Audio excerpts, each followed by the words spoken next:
going to talk about absolute value equations and inequalities.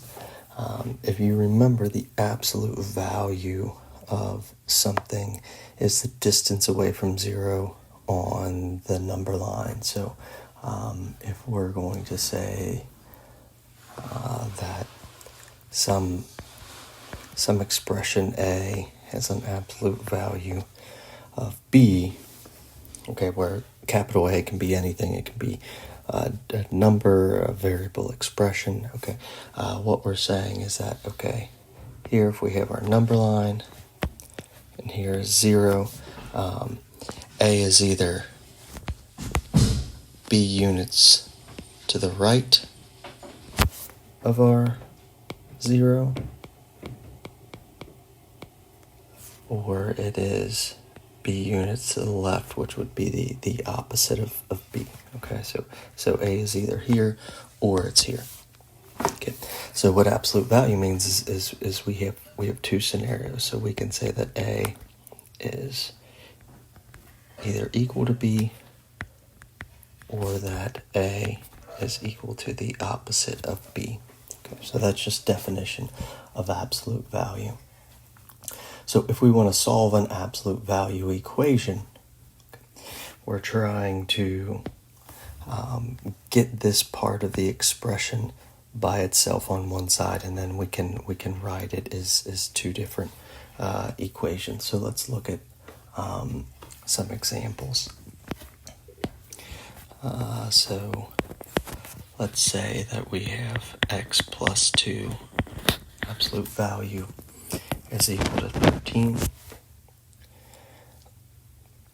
Okay, so this means that x plus 2 is either 13 units to the right of 0 or x plus 2 is 13 units to the left of 0, which means it's negative 13. So we solve each of these. The first one I can subtract 2 from both sides, and I get x equals 11. Or I can subtract 2, and x equals negative 15. Okay. So those are my two solutions. And now we should really substitute these back in, okay, to our original equation to make sure that they they satisfy the equation. So we'll check that the absolute value of 11 plus 2 does equal 13. So we get 13, absolute value of 13 equals 13, which is true.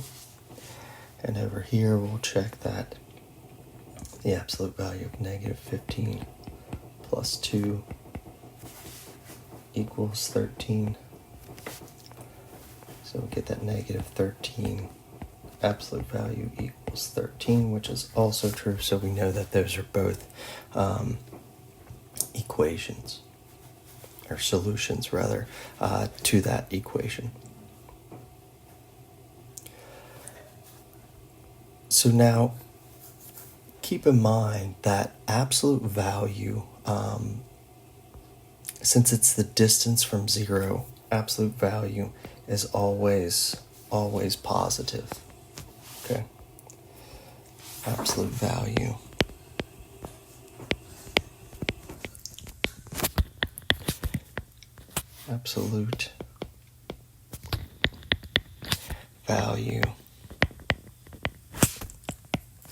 is always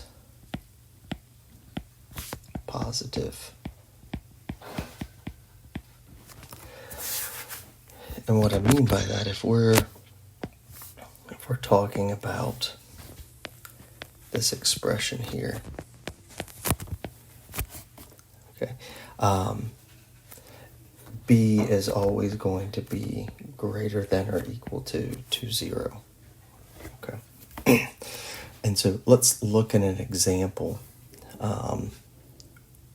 where we end up maybe with a negative value, and show you an example of an absolute value with no solution. So let's solve the equation. 3 times the absolute value of 2x plus 9 plus 12 equals 10.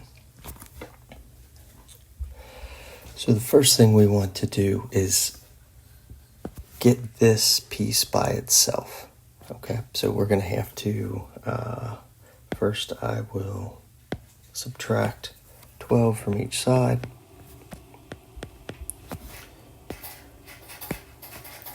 So I get 3 times the absolute value of 2x plus 9 is equal to -2. And then I'm going to divide both sides by 3.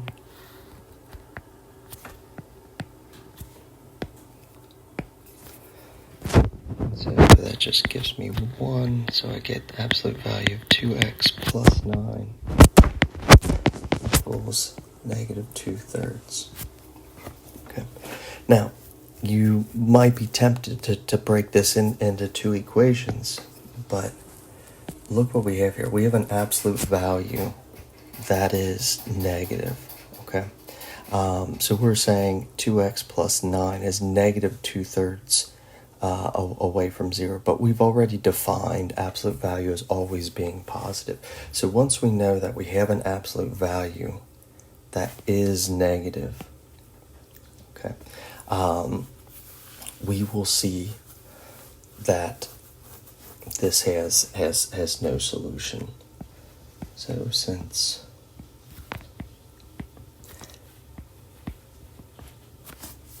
absolute value must be greater than or equal to 0, this has no solution.